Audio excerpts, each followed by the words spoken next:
আপুনি জানেনে ভাৰতৰ সবাতোতকৈ ধনী ৰাজ্য কোনখন?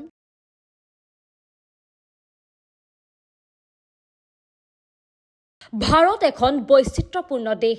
দেশখন কৃষি, পৰ্যটন, সাহিত্য, সংস্কৃতিত যিদৰে ৰাজ্যভেদে বৈচিত্ৰ্য আছে, ঠিক সেইদৰে অৰ্থনৈতিক ক্ষেত্ৰতো ৰাজ্যভেদে ইয়াৰ বৈচিত্ৰ্য দেখিবলৈ পোৱা যায়। এই বৈচিত্ৰ্যৰ মাজতেই ৰাজ্যসমূহে আগবঢ়োৱা অৱদানেৰে দেশখনৰ সামগ্ৰিক অৰ্থনৈতিক বুনিয়াদ শক্তিশালী হয়। দেশৰ সবাতোতকৈ ধনী ৰাজ্য শীৰ্ষস্থানত আছে মহাৰাষ্ট্ৰ।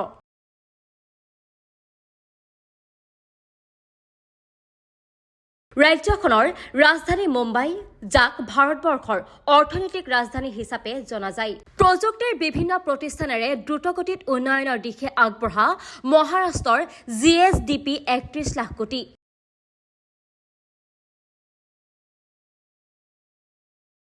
তামিলনাডু হৈছে দেশৰ দ্বিতীয় ধনী ৰাজ্য। পৰ্যটনৰ দিশত অতিকৈ চহকী তামিলনাডু। সাংস্কৃতিৰ ক্ষেত্ৰতো ৰাজ্যখনৰ আছে বিশেষ দখল। ৰাজ্যখনৰ সাগৰত বেলি মাৰ যোৱাৰ দৃশ্য অতিকৈ মনোমোহা। ৰাজ্যখনৰ GSDP হৈছে ২০ লাখ কোটি।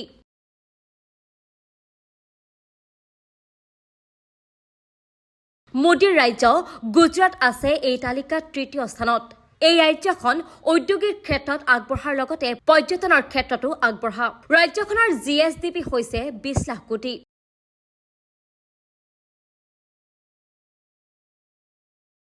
দেশৰ ভিতৰতে ধনী ৰাজ্যৰ তালিকাত উত্তৰ প্ৰদেশৰ স্থান আছে চতুৰ্থ। সৰ্বাধিক লোকসভা সমষ্টি থকা ৰাজ্য উত্তৰ প্ৰদেশ হৈছে দেশৰ চতুৰ্থখন বৃহৎ ৰাজ্য। লগতে সৰ্বাধিক জনসংখ্যা থকা ৰাজ্য হৈছে উত্তৰ প্ৰদেশৰ GDPৰ পৰিমাণৰ দিশে হৈছে 19.7 লাখ কোটি।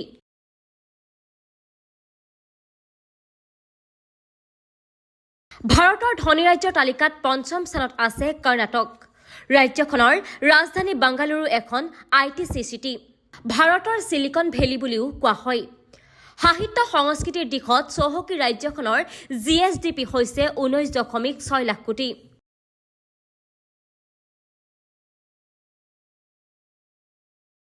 দেশৰ এই তালিকাত ষষ্ঠ স্থানত আছে পশ্চিম বংগ। সাহিত্য সংস্কৃতিত আগবঢ়া ৰাজ্যখনৰ GSDP হৈছে 13 লাখ কোটি। ৰাজ্যখনৰ ৰাজধানী কলকাতা ইতিহাসৰ বুকুত এক গুৰুত্বপূৰ্ণ বাণিজ্যিক বন্দৰ চহৰ হিচাপে পৰিগণিত হৈছে।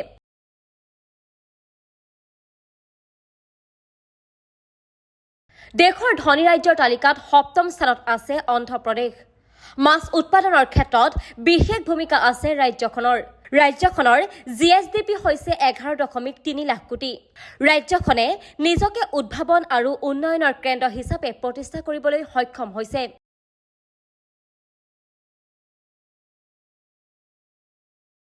News desk report, times media 24।